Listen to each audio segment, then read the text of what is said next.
सो बच्चों, इस लेक्चर में we are going to study about trapezium. So trapezium कैसा होता है? हमने जब स्टार्टिंग में आपको इंट्रोडक्शन में बताया था। सबसे पहली बात, ट्रेपीजियम क्या होता है? हम क्या पढ़ रहे हैं? क्वाड्रिलेटरल्स के बारे में पढ़ रहे हैं। क्वाड्रिलैटरल्स। क्वाड्री मतलब चार, लैटरल्स मतलब साइड्स। चार साइड वाली जो भी फिगर होगी वो क्वाड्रिलेटरल होगा। तो जैसे चार साइड वाले हमने फिगर पढ़ ली, ये है स्क्वायर जिसके सारे साइड बराबर, और सिर्फ साइड ही बराबर नहीं, ये एंगल भी 90 डिग्री। फिर हमने रेक्टेंगल। रेक्टेंगल में हमने देखा कि सारे एंगल 90 डिग्री और ये अपोजिट साइड बराबर। अगर ये ए है तो ये भी ए, अगर ये बी है तो ये भी बी। ऐसे करके हमने रोम्बस, पैरेललोग्राम ये सब देखे। तो ट्रेपीजियम कैसा दिखता है? चार साइड वाली चीज है क्योंकि क्वाड्रिलेटरल है, तो ट्रेपीजियम ऐसा दिखता है। दो साइड होते हैं उसके जो कि पैरेलल होते हैं। ये देखो, ये और ये नीचे वाला, ये दोनों पैरेलल है। और एक साइड ये होता है और एक साइड ऐसे होता है। इनको बोलते हैं ट्रेपीजियम। ठीक है, तो थोड़ा सा बड़ा बना लेते हैं।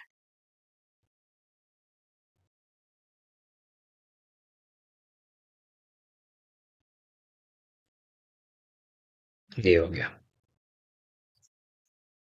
अब इसका नाम दे दिया जाए, ए बी सी डी।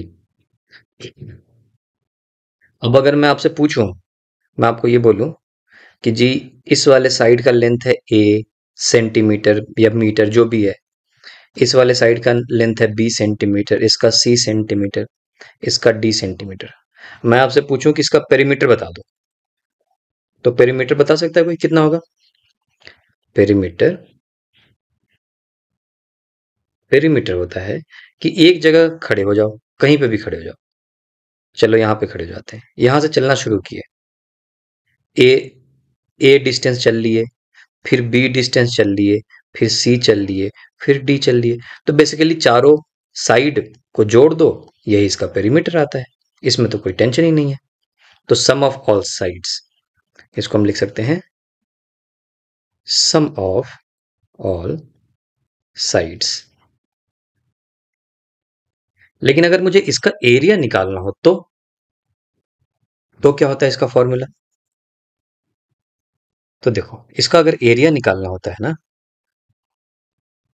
तो इसका एरिया होता है, यहां पे लिखता हूं, area of trapezium, okay, equal to half into, triangle का क्या होता था? Half into base into height. इसमें क्या होता है कि जो पैरेलल वाले साइड है ना, ये पैरेलल वाले साइड है, तो इसका फॉर्मूला होता है सम ऑफ पैरेलल साइड। तो क्या करूं मैं? ए plus C, half into A plus C into into height. अगर मैं इसमें ऐसे ड्रॉ कर दूं और मैं इसका दे दूं कि हाइट इसका h है, ये h, तो मैं बोलूंगा कि इसका एरिया होता है half into A plus C into H. A plus सी मतलब सम ऑफ पैरेलल साइड। ये देखो, ये वाला साइड है और ये वाला नीचे वाला साइड है, इन दोनों को जोड़ दो।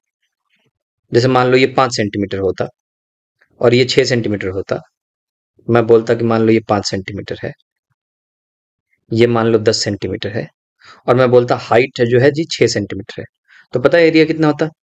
Area equal to half into A plus C. देखो, ए मतलब ये वाला और ये वाला, मतलब सम ऑफ पैरेलल साइड, दोनों साइड को जोड़ दो, 10 और 5 15, इंटू हाइट कितना है? 6। देखो, 2 3 से हो गया और 15 3 जा 45। 45 किस में दिया हुआ? सेंटीमीटर। तो सेंटीमीटर स्क्वायर, सेंटीमीटर स्क्वायर क्या है? यूनिट है। तो ये इसका एरिया हो गया 45 सेंटीमीटर स्क्वायर। और एरिया बोले तो क्या हुआ, एरिया बोले तो ये जितना भी स्पेस दिख रहा है इनके बीच में, ये पूरा स्पेस, ये पूरा स्पेस जो है ये 45 सेंटीमीटर स्क्वायर है, ये मतलब है। ठीक है, तो ये फॉर्मूला है। हाँ, अब तुम इसमें ये पूछ सकते हो कि सर ये फॉर्मूला कहाँ से आया, half into A plus C into H कहाँ से आया। ठीक है, ये आप पूछ सकते हो। तो देखो, अब मैं इस चीज का प्रूफ बताऊंगा कि ये क्यों होता है, ट्रेपीजियम का जो एरिया होता है वो इतना क्यों होता है। ठीक है, तो चलो थोड़ी देर के लिए इसको मान लिया जाए कि ये है ए लेंथ है इसका, है ना, यहां से यहां तक ले करके ए है ये, जैसे ए सेंटीमीटर, 5 सेंटीमीटर, 6 सेंटीमीटर वैसे। और वैसे ही ये वाला लेंथ जो है यहां से यहां तक का लेंथ, इसको मान लिया जाए बी, और जैसे इसको माना है यहां से यहां तक ए। ठीक है, ये मान लिया हमने। अब बताओ मुझे कि अगर मुझे इसका एरिया निकालना है ट्रेपीजियम का, तो एक हाइट बना दिया जाए पहले तो,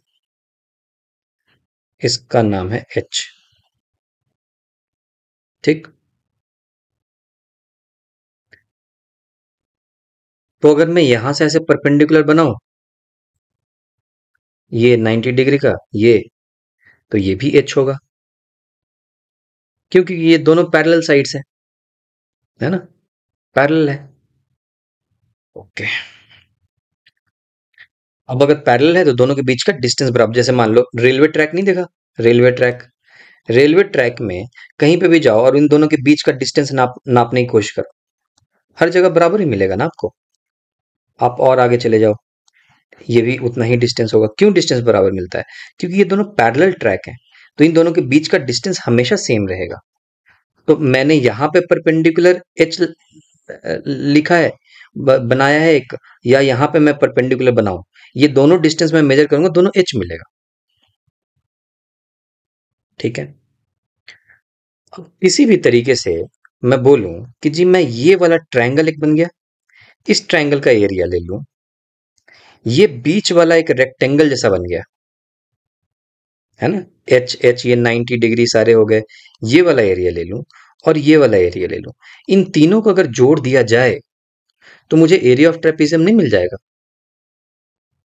तो या तो तुम ऐसे फॉर्मूला से बना लो, और फॉर्मूला भी यहीं से आया है, और या तो फिर ऐसे कर लो कि ट्रायंगल का अलग से एरिया निकाल लिया, ये बीच वाला एरिया अलग से निकाल लिया, और फिर ये ट्रायंगल का एरिया अलग से निकाल दिया और तीनों को जोड़ दिया। तो मैं तुम्हें ये बताना चाहता हूं कि हाँ, ऐसे भी कर सकते हैं, और ऐसे करोगे तो ले दे के इसी फॉर्मूले पे पहुंचोगे। तो अभी करके दिखाता हूं। ठीक है, अगर ये ए है और मैंने ऐसे परपेंडिकुलर परपेंडिकुलर बनाया है, तो यहां से यहां तक का डिस्टेंस भी ए हो जाएगा, क्योंकि ये रेक्टेंगल की तरह बन गया। रेक्टेंगल में अपोजिट साइड बराबर देखो, ए ए, ये साइड वाले एच एच, तो ये बीच वाला रेक्टेंगल बन गया ना। ठीक है, तो अगर मैं इस वाले डिस्टेंस को एक्स मान लिया जाए और इस वाले डिस्टेंस को वाई मान लिया जाए, ठीक है, तो इस ट्रायंगल का एरिया मैं क्या लिखूंगा, इस वाले ट्रायंगल का area half into base, base कितना है, एक्स है, इंटू हाइट कितना है, एच है। तो इस ट्रायंगल का एरिया मुझे मिल गया। ठीक है, अब मुझे इसको ऐड करना है, इस रेक्टेंगल का एरिया यहां तक, है ना, तो प्लस ये एक हो चुका।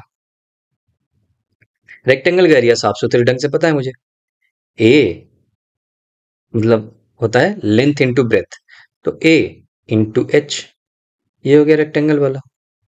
सिमिलरली अगर मुझे ये वाला एरिया चाहिए, ये वाला, तो क्या होगा, ये होगा हाफ इंटू बेस, बेस कितना है, वाई, मैंने माना है वाई, इंटू हाइट h, क्योंकि मुझे पता नहीं है कि ये कितना है, इसलिए मैंने y मान लिया, इसको मैंने x मान लिया। हाइट दोनों का h है। ऑलराइट, अब इन तीनों को जोड़ देना है, और तीनों को अगर मैं जोड़ देता हूं तो यही मुझे एरिया देना चाहिए।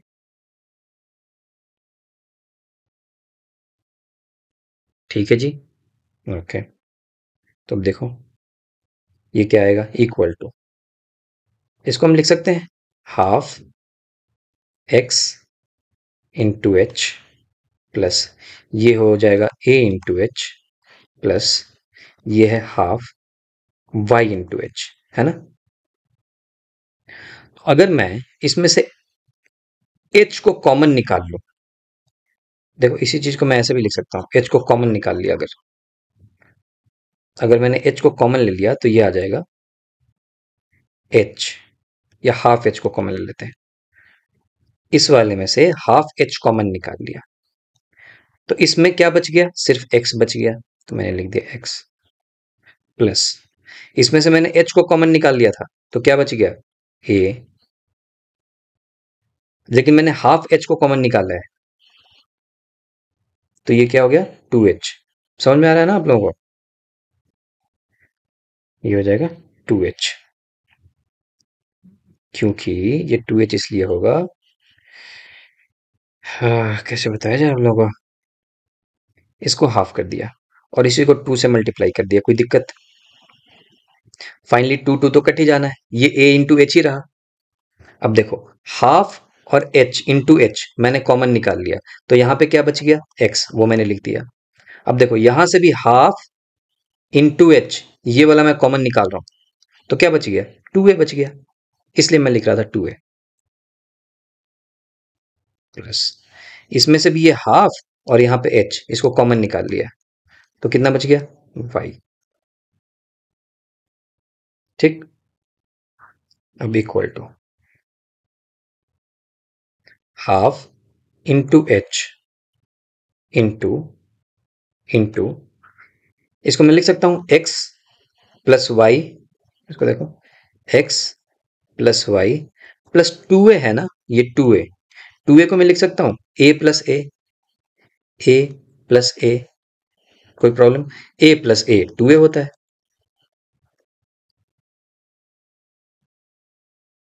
Equal to half into H इंटू ये देखो तो x plus y plus a क्या देता है, ये यहां से यहां तक जोड़ दिया x, फिर y को जोड़ दिया और उसमें a को जोड़ दिया, ये डिस्टेंस पूरा कितना है, ये तीनों को अगर जोड़ दिया जाए तो यही तो b है, यही तो b है।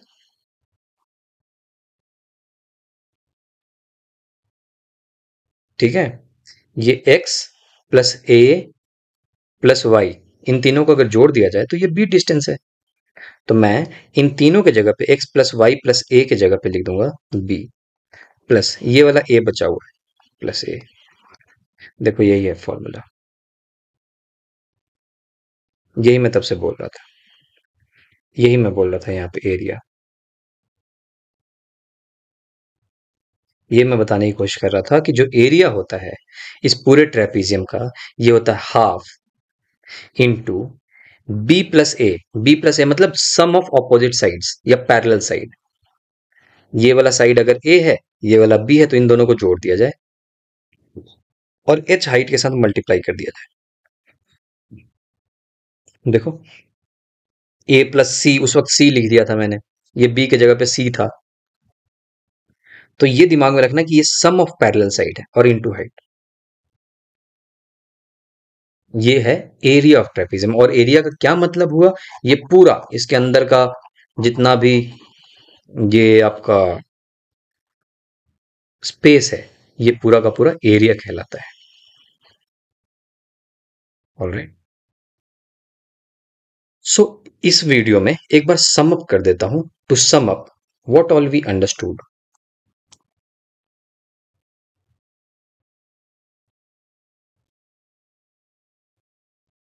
जो 1D में लाइन में तो कोई प्रॉब्लम ही नहीं है ना। 2 डायमेंशन में हमने देखा 3 चीज, एक सर्कल, सर्कल का हमने देखा कि जी एक तरफ ऐसे लिखते हैं पेरीमीटर और दूसरी तरफ लिख लिया जाए एरिया।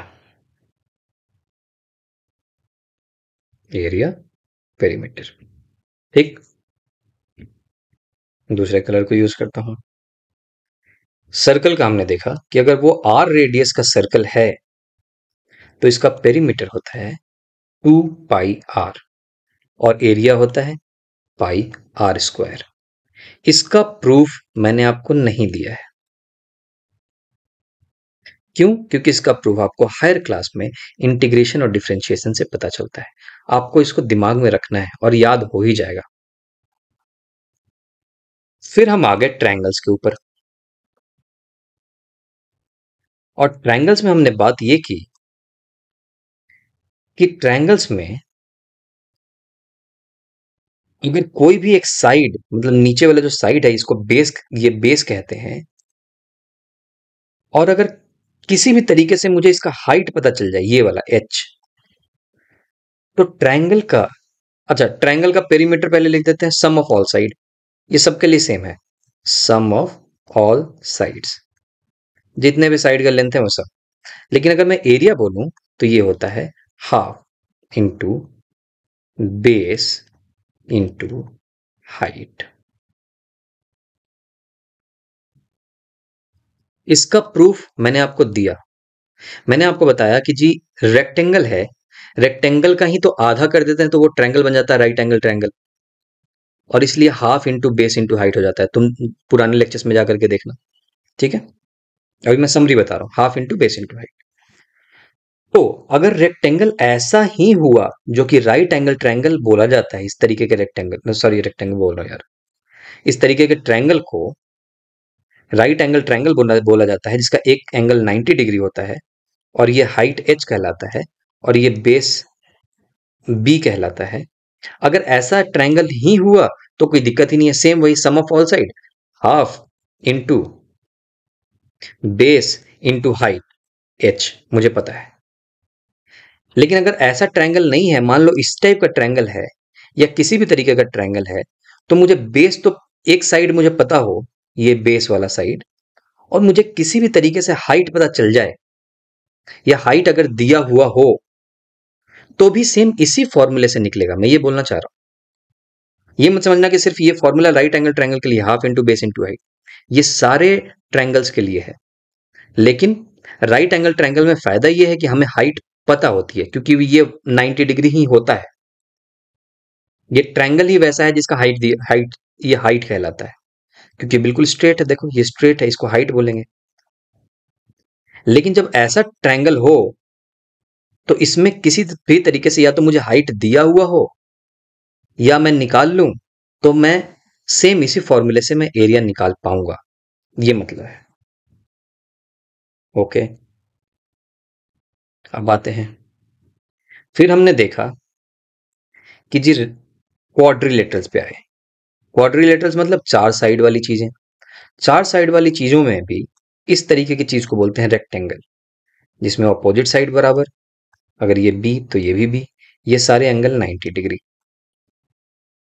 इसको बोलेंगे rectangle.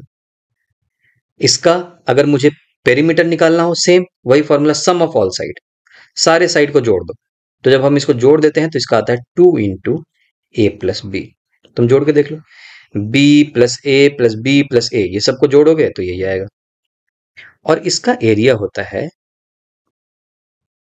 Length into breadth, length into breadth, या इसी को हम बोल सकते हैं a इंटू बी। ठीक है, सेम हमने देखा कि अगर स्क्वायर हुआ तो स्क्वायर में हम जानते हैं कि सारे साइड्स जो हैं ये बराबर होते हैं। तो इसका अगर मैं पेरीमीटर देखूंगा तो सबको जोड़ दो, एक ए, दो, तीन, चार, चार बार ए जुड़ गया तो इसलिए 4a।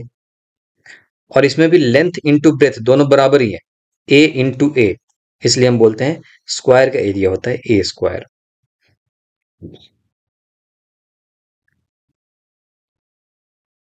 फिर हम उसी तरीके से चले, एक और स्लाइड ऐड करता हूं, जस्ट वेट मिनट।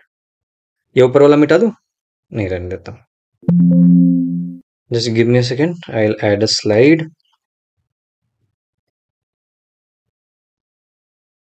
या फिर इसी तरीके से हमने देखा कि जी एक ऐसा फिगर है जो कि पैरेललोग्राम कहलाता है, जिसके ऑपोजिट साइड बराबर तो हो, रेक्टेंगल की तरह ही ये भी है, ऑपोजिट साइड बराबर है, बट ये एंगल 90 डिग्री नहीं है जी, ये एंगल 90 डिग्री नहीं है।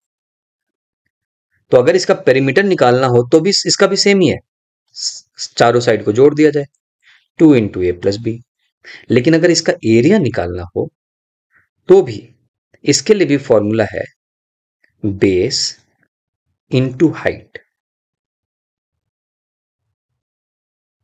अगर जो मुझे किसी भी तरीके से क्वेश्चन में ये वाली हाइट दी हुई हो, ये h, तो मैं करूंगा b इंटू एच कर दूंगा, मतलब b इंटू एच कर दूंगा, यही इसका एरिया आ जाएगा।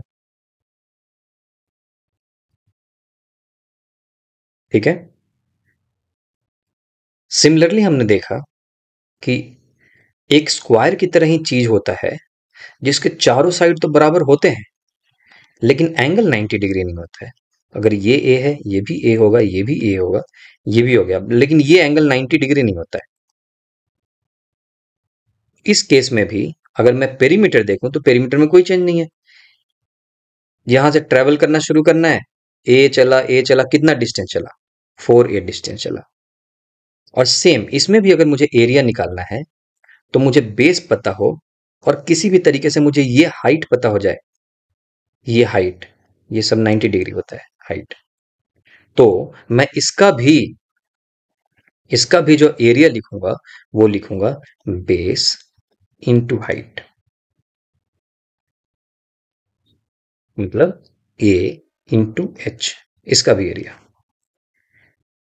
और इसी में हमने एक चीज सीखा कि मान लो हाइट नहीं दिया हुआ है, लेकिन रोम्बस में कुछ ऐसा दिया हुआ है, बोला कि हाइट नहीं दिया हुआ है क्वेश्चन में,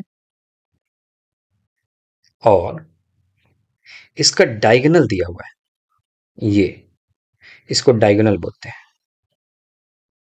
दिया हुआ है मतलब इसका लेंथ दिया हुआ है कि ये कितना मीटर या कितना सेंटीमीटर है, ये वाला भी दिया हुआ है कितना मीटर कितना सेंटीमीटर है। तो मान लो मैं इसको बोलता हूं d1 और इसको मैं बोलूं इस वाले लेंथ को d2, ठीक है, तो पेरीमीटर पे कोई फर्क नहीं पड़ेगा, पेरीमीटर इसका चारों सम ऑफ ऑल साइड हो गया, ओके। लेकिन जो इसका एरिया है, एक और तरीका है निकालने का, उसको हम बोलते हैं half into product of diagonal, d1 into d2। ये भी एक तरीका है निकालने का, उससे भी यही एरिया निकलेगा, इसके अंदर का पूरा स्पेस, इसके अंदर का पूरा स्पेस। लेकिन ये तब के लिए है जब मेरे पास हाइट नहीं दिया हुआ हो, सिर्फ d1 और d2 दिया हुआ हो, डायगोनल दी हुई हो, तो मैं ये फॉर्मूला निकाल के भी, लगा के भी एरिया निकाल सकता हूं। इसका भी प्रूफ मैंने आपको बच्चों नहीं दिया है, क्योंकि ये कॉन्ग्रुएंस प्रॉपर्टीज और अलग अलग अलग प्रॉपर्टीज हैं जिसके जिसके थ्रू ये प्रूफ होता है, वो मैं अभी आपको नहीं बताना चाहता। तो आप सिर्फ दिमाग में रख लो कि हाँ ऐसा भी कर सकते हैं, है ना। और फिर लास्ट में हमने सीखा कि कुछ ट्रेपीजियम करके होता है, ठीक, जिसमें दो पैरेलल साइड होते हैं। तो पहले दो पैरेलल साइड बना लिया जाए, एक छोटा एक बड़ा कर लो, ठीक, इसको ऐसे ज्वाइन कर लिया और इसको ऐसे ज्वाइन कर लिया, ये ट्रेपीजियम है, ठीक, जिसमें हमें सिर्फ इतना इंफॉर्मेशन है कि ये साइड और ये साइड पैरेलल है। देखो पैरेलल का सिंबल ये होता है, अगर मैंने एरो बना दिया ना ऐसे इस लाइन के ऊपर और इस लाइन के ऊपर भी एरो, मतलब कहना चाह रहा हूं कि ये दोनों लाइन पैरेलल है। वैसे ही तुम चाहो तो यहां पे भी एरो बना सकते थे, ये एरो, इसका एक एरो, इसके लिए ऐसे दो एरो, मतलब ये जो दो एरो वाले हैं दोनों ये आपस में पैरेलल है, जो एक एरो वाले हैं ये आपस में पैरेलल है। इसमें भी कर सकते थे, रेक्टेंगल में भी कर सकते थे, सब में कर सकते हो, ठीक है। क्योंकि ये पैरेलल होते हैं, इसलिए कर सकते हो। जस्ट मिनट, या चार्जर पे लगा दिया। और इसमें हमने सीखा कि अगर मान लो इस साइड का लेंथ ए है और इस वाले साइड का लेंथ बी है, अगर मुझे इसका एरिया निकालना हो, पेरीमीटर हो, तो वही बोला sum of all side, sum of all sides, चारों साइड को जोड़ दो जी, पेरीमीटर निकल जाएगा। अगर एरिया निकालना हो तो हमने देखा half into sum of parallel side, sum of parallel sides into H. अब हाइट कैसे मिलेगी? हाइट लेने के लिए, हाइट निकालने के लिए, या तो मुझे ऐसा दिया हुआ हो एक परपेंडिकुलर डिस्टेंस, ये परपेंडिकुलर डिस्टेंस, जैसे रेलवे ट्रैक के बीच में हम जो डिस्टेंस निकालते हैं, ये यहां से यहां तक कुछ परपेंडिकुलर डिस्टेंस ऐसे मुझे दिया हुआ हो। ये सारे परपेंडिकुलर डिस्टेंस सेम होंगे, याद रखना। ये सब रेलवे ट्रैक के बीच में जो पैरेलल पटरी होती है, उसमें तुम कहीं पे से भी जाकर के नापोगे, दोनों के बीच का डिस्टेंस सेम मिलेगा आपको। तो ये सब एच है, ये एच है, ये भी एच है, ये भी एच है, ये भी एच है। सिमिलरली इसमें भी, यहां पे भी एच है, ये भी एच हो सकता है, लेकिन ये 90 डिग्री परपेंडिकुलर होना चाहिए, क्योंकि यही वो हाइट होती है दोनों के बीच में मेजर करना। ठीक है, तो अगर किसी भी तरीके से मुझे हाइट पता हो, इन दोनों के बीच का डिस्टेंस पता हो ए और बी का, जिसको हाइट बोलते हैं लोग, तो मैं निकाल दूंगा। तो इसका फॉर्मूला बनता है हाफ इंटू, दोनों साइड को जोड़ दो, ए प्लस बी कर दो और इसको हाइट से मल्टीप्लाई कर दो। तो बच्चों ये था समरी, हमने इतनी चीजें सीखी हैं और ये पूरी चीजें आपको दिमाग में होनी चाहिए कि एरिया ऑफ ट्रायंगल क्या होता है, एरिया ऑफ रेक्टेंगल क्या होता है, स्क्वायर का कर देंगे तो क्या होगा, अगर मुझे रोम्बस का निकालना है तो क्या होगा। फॉर्मूला सबका मैंने बता दिया आपको, किसी भी तरीके से हाइट दे दो। हाँ, अगर हाइट नहीं पता है तो रोम्बस का डायगोनल पता है तो भी हो जाएगा। अब तुम बोले सर कुछ भी नहीं दिया, तो कुछ भी नहीं दिया तो नहीं निकलेगा, ऐसा होगा ही नहीं, क्वेश्चन ही नहीं होगा। क्योंकि अगर कुछ भी नहीं हुआ, अगर कुछ भी नहीं दिया हुआ है, तो इसका मतलब कोई भी चीज सर्टेन नहीं है ना। मतलब देखो, इतना छोटा एक रोम्बस भी हो सकता है, एक इतना बड़ा सा भी रोम्बस हो सकता है। तो कोई आदमी किसी सर्टेनिटी के साथ कैसे बताएगा कि कौन सा एरिया, ये एक छोटा एरिया भी निकल सकता है, इतना बड़ा सा एरिया भी निकल सकता है। तो अगर कोई भी चीज को स्पेसिफिक, कोई क्वेश्चन पूछ रहा है कि मुझे इसका एरिया बताओ, तो बिल्कुल स्पेसिफिक उसका डिटेल भी दिया हुआ होगा, तभी निकलेगा। नहीं तो मुझे क्या पता कितना कितना बड़ा जमीन है, या कितना छोटा प्लॉट है, कितना बड़ा प्लॉट है, मुझे नहीं पता ना। जब मुझे पता होगा कितना बड़ा प्लॉट है, उसकी स्पेसिफिक चीजें दी हुई होंगी, तभी तो मैं उसका एरिया निकाल पाऊंगा। जितनी बड़ी जमीन, उतनी बड़ी उसकी एरिया आएगी। ठीक है, छोटी जमीन होगी तो छोटी एरिया आएगी। तो उस छोटी चीज का मुझे स्पेसिफिकेशन दिया हुआ होना चाहिए। तो जब मैं स्पेसिफिकेशन की बोलता हूँ, बात करता हूँ, तो वही है ये, या तो डायगोनल दे दिया, D1 D2 दे दिया, या तो इसकी हाइट बता दी, बेस बता दिया, तो ये क्वेश्चन वाले बताएंगे ही तुम्हें। ठीक है, तो इस तरीके से अब आगे के क्लास में कुछ क्वेश्चंस बना के देखेंगे कि हमें कितना चीज समझ में आया है, और फिर हम उसके बाद अपनी 3D वाली ऑब्जेक्ट के ऊपर चलेंगे कि 3D ऑब्जेक्ट में क्या क्या चीजें मेजर कर सकते हैं और उसके क्या क्या फॉर्मूला है। ओके।